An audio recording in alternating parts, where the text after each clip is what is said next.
Fahad ഫാസിലിന് ADHD ആണ് എന്നുള്ളത് അദ്ദേഹം തന്നെ പറയുന്നുണ്ട്.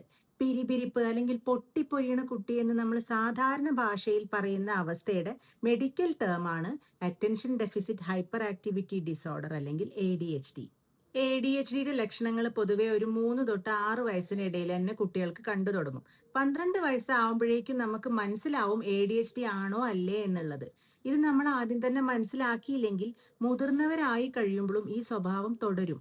അതുകൊണ്ടാണ് ശ്രദ്ധിച്ചു നോക്കൂ, ഫഹദ് ഫാസിൽ തന്നെ ഒരു സ്റ്റേജ് പ്രോഗ്രാമിൽ പറയുന്നുണ്ട് അദ്ദേഹത്തിന് കുറച്ച് ഏജ് ആയതിനു ശേഷമാണ് ADHD ആണ് എന്ന് മനസ്സിലായത് എന്ന്. എങ്ങനെയായിരിക്കും ADHD ഉള്ള നമ്മളുടെ വികൃതി കുട്ടി എന്നുള്ളത് ഞാനൊന്ന് പറഞ്ഞു തരാം. കാരണം ADHDയുടെ ലക്ഷണങ്ങളാണ് നമ്മൾ ആദ്യം മനസ്സിലാക്കേണ്ടത്. ഇല്ലെങ്കിൽ നമ്മളുടെ കുട്ടിക്ക് ADHD ആണോ എന്നുള്ളത് നമുക്ക് അറിയാൻ പറ്റില്ലല്ലോ.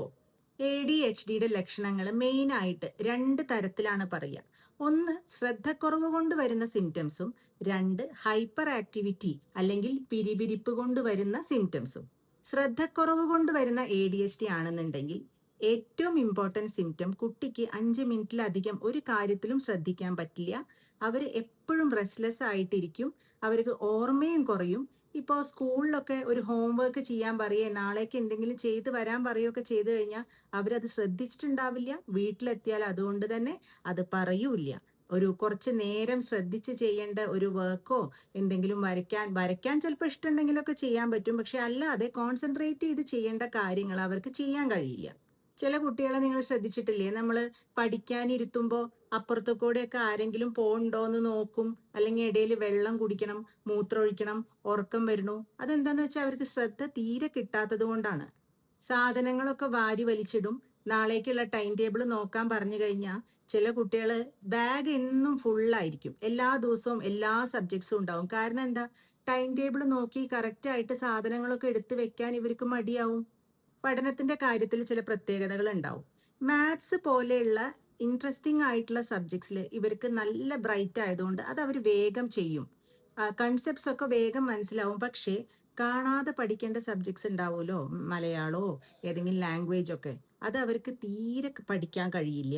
ഒരു വലിയ ചാപ്റ്റർ വായിക്കാൻ പറഞ്ഞാൽ അവർക്ക് അതിനുള്ള ക്ഷമ ഉണ്ടാവില്ല. സ്കൂളിലേക്ക് കൊണ്ടുപോണ സാധനങ്ങൾ പലതും മിസ്സായിട്ടായിരിക്കും തിരിച്ചു വരിക. ബുക്സ് ചിലപ്പോൾ മറന്നിട്ട് വരും. പെൻസിലും റബ്ബറും ഒക്കെ ക്ലാസ്സിൽ തന്നെ ഉണ്ടാവും. കൊട പോവും. ഇങ്ങനത്തെ കുട്ടികളെ നിങ്ങൾ ശ്രദ്ധിച്ചിട്ടില്ലേ? ഒരു ജോലിയൊക്കെ ചാടിക്കേറി വേഗം ഏറ്റെടുക്കും. പക്ഷെ ശ്രദ്ധക്കുറവ് കാരണം ഒരിക്കലും ആ ജോലി അവർ മുഴുമിപ്പിക്കില്ല. അപ്പോഴേക്കും വേറെ എന്തിലേക്കെങ്കിലും കോൺസെൻട്രേഷൻ പോയി ആ പറഞ്ഞത് എന്താന്ന് തന്നെ അവർ മറന്നിട്ടുണ്ടാവും. ഈ കുട്ടികളോട് നമ്മൾ സംസാരിക്കുമ്പോൾ അവരിങ്ങനെ മുഖത്തേക്ക് നോക്കി കേട്ടിരിക്കുന്നുണ്ടാവും. പക്ഷെ കുറച്ച് കഴിഞ്ഞാൽ നമുക്ക് തന്നെ മനസ്സിലാവും ഇവർ ഈ ലോകത്തൊന്നും അല്ലല്ലോ. അല്ല മോനെ, എന്താ ഞാനിപ്പോ പറഞ്ഞത് എന്ന് ചോദിച്ചു കഴിഞ്ഞാൽ അധികം ചിരിക്കാവും ചെയ്യുക. കാരണം അവർ ശ്രദ്ധിച്ചിട്ടുണ്ടാവില്ല. അവർ വേറെ എന്തോ ആയിരിക്കും ആലോചിച്ചിരുന്നിട്ടുണ്ടാവുക. അടുത്തത് ഹൈപ്പർ ആക്ടിവിറ്റി അല്ലെങ്കിൽ അമിത ആവേശത്തിന്റെ ലക്ഷണങ്ങളാണ്. ഹൈപ്പർ ആക്ടിവിറ്റി എന്ന് പറഞ്ഞാൽ പേരിൽ തന്നെ ഉണ്ട്, ഭയങ്കര ചുറുചുറുക്കായിരിക്കും. അടങ്ങിയിരിക്കാൻ പറ്റില്ല.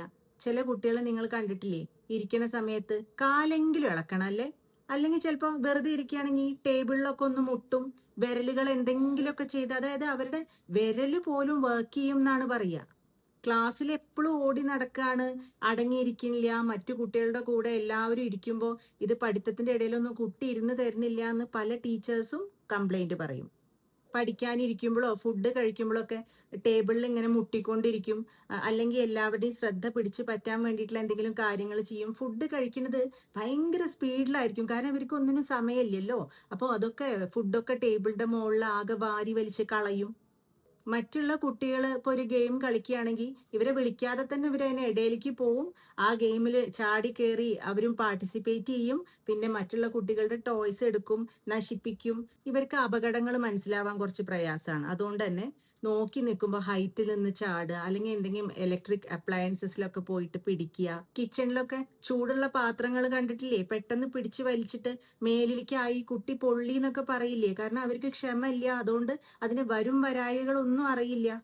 ചില കുട്ടികൾക്ക് അമിത ദേഷ്യവും വാശിയും ഒക്കെ ഉണ്ടാവും. മറ്റുള്ള കുട്ടികളെ ക്ലാസ്സിൽ ഉപദ്രവിക്കും. അവരെപ്പോഴും ഒരു യാത്രയിലായിരിക്കും. അതായത് ഏതെങ്കിലും ഒരു വണ്ടി ഓടിക്കണ പോലെ ആയിരിക്കും വീട്ടിൽ കൂടെയൊക്കെ നടക്കുക. മുതിർന്ന ആൾക്കാരോട് എങ്ങനെ സംസാരിക്കണം എന്ന് അറിയണ്ടാവില്ല. ഇടയ്ക്ക് കയറി വർത്താനം പറയും. അല്ലെങ്കിൽ വായിൽ ചിലപ്പോൾ ചെറിയ വായിൽ വലിയ വർത്താനം പറയും. ADHDയുടെ ലക്ഷണങ്ങളെയാണ് ഞാനിപ്പോൾ മെയിനായിട്ട് 2 രീതിയിൽ തരംതിരിച്ചത്.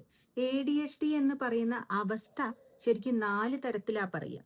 ഒന്ന് ശ്രദ്ധക്കുറവ് കൊണ്ട് വരുന്ന ADHD. അപ്പോൾ ഞാൻ ഈ പറഞ്ഞ ശ്രദ്ധക്കുറവിന്റെ സിംറ്റംസ് കാണിക്കും.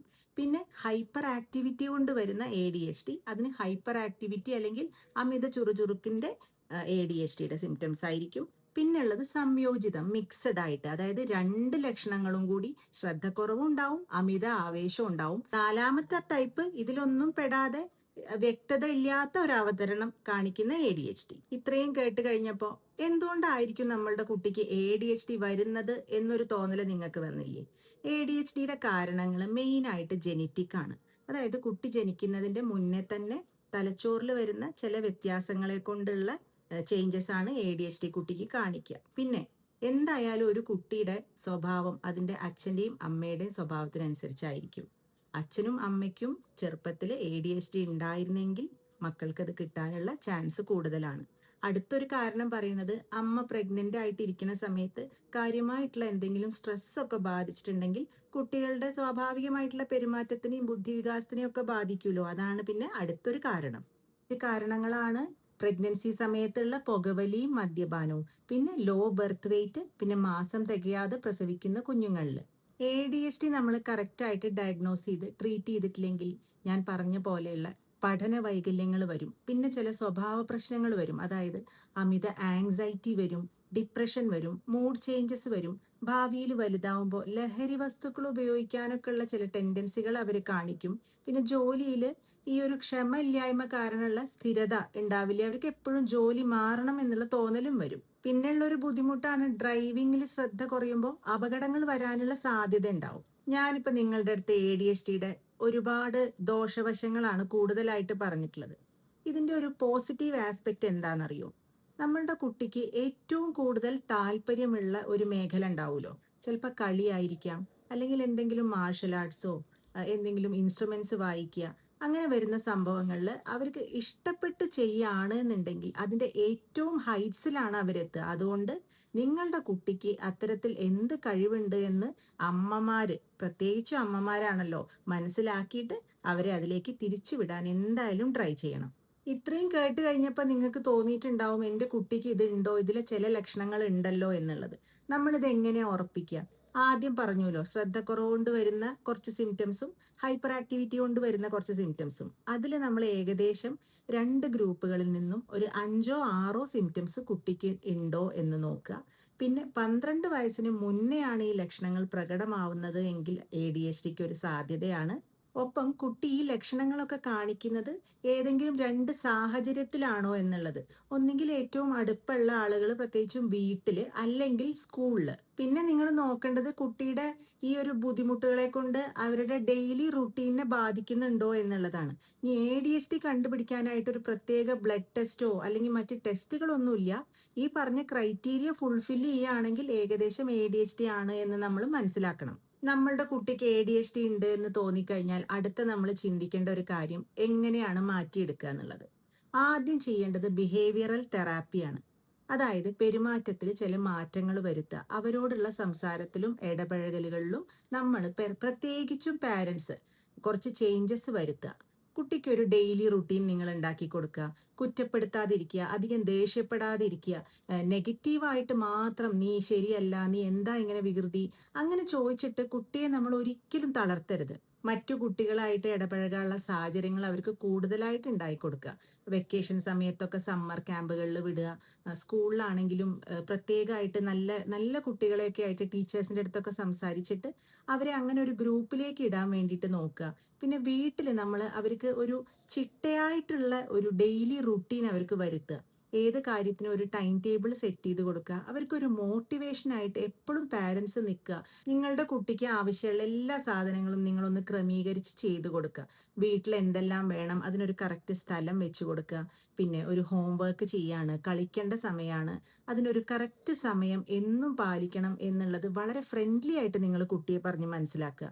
കുട്ടിക്ക് തന്നെ ഫോളോ ചെയ്യാൻ പറ്റുന്ന ഒരു കലണ്ടറോ ഒരു പ്ലാനറോ നിങ്ങൾ സെറ്റ് ചെയ്ത് വെക്കുക. ഇമ്പോർട്ടൻ്റ് ഡേറ്റ്സും കാര്യങ്ങളും ഒക്കെ അവർ തന്നെ നോട്ട് ചെയ്ത് വെച്ച് അവരുടെ ലൈഫിൽ ഒരു ചിട്ട വരുത്താൻ വേണ്ടിയിട്ട്. എന്നാൽ നമ്മൾ വല്ലാതെ അവർ സ്ട്രെസ് ചെയ്തിട്ടല്ല കേട്ടോ. മൊബൈൽ അഡിക്ഷൻ കൂടുതലുണ്ടെങ്കിൽ അത് എന്തായാലും നിർത്തണം. കുട്ടിയുടെ കോൺസെൻട്രേഷൻ കുറഞ്ഞ് ഇത്തരം ബുദ്ധിമുട്ടുകളൊക്കെ വരും. പിന്നെ കുട്ടിയുടെ നല്ല കാര്യത്തിന് നമ്മൾ അവർക്ക് റിവാർഡ്സ് കൊടുക്കുക. മോശം കാര്യങ്ങള് പറഞ്ഞ് മനസ്സിലാക്കി കൊടുക്കുക ദേഷ്യപ്പെടാതെ. പഠിക്കാനുള്ള നല്ലൊരു സാഹചര്യം സെറ്റ് ചെയ്ത് കൊടുക്കുക. അവരുടെ ശ്രദ്ധ അങ്ങടും ഇങ്ങടും ഒന്നും പോവാത്ത രീതിയിൽ അവർക്ക് സ്വസ്ഥമായിട്ട് ഇരുന്ന് പഠിക്കാൻ പറ്റുന്ന ഒരു ടേബിളും, ഒരു ഫോക്കസ് ചെയ്യാൻ പറ്റുന്ന ലൈറ്റും, ഒരു ടൈമിന്റെ കാര്യം ഞാൻ നേരത്തെ പറഞ്ഞൂല്ലോ. അതൊക്കെ സെറ്റ് ചെയ്ത് അവരെ നന്നായിട്ട് പാരന്റ്സ് സപ്പോർട്ട് ചെയ്യുക. നിങ്ങൾക്ക് ADHDയെ കുറിച്ച് മനസ്സിലാക്കാനുള്ള ഒരുവിധം എല്ലാ കാര്യങ്ങളും ഞാൻ എൻ്റെ വീഡിയോയിൽ ഇൻക്ലൂഡ് ചെയ്തിട്ടുണ്ട്. ഇതിലും കൂടുതൽ സംശയങ്ങൾ നിങ്ങൾക്ക് ഉണ്ടെങ്കിൽ താഴെ കാണുന്ന എൻ്റെ വാട്സാപ്പ് നമ്പറിൽ ഒന്ന് കോൺടാക്ട് ചെയ്താൽ മതി. ഒപ്പം ഈ വീഡിയോ എല്ലാ പാരന്റ്സിനും നിങ്ങൾ ഷെയർ ചെയ്ത് കൊടുക്കാൻ മറക്കരുത്.